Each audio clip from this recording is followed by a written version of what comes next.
Tim biliar Kabupaten Bogor memastikan meloloskan 15 atlet terbaiknya menuju Porprov Jabar 2022 mendatang.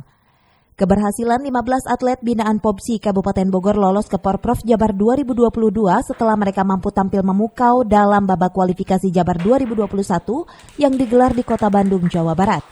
Dua atlet biliar Kabupaten Bogor yang akan melangsungkan laga pada tanggal 21 Desember 2021 adalah Putra Ramadan Yahya dan Randi Praharsa.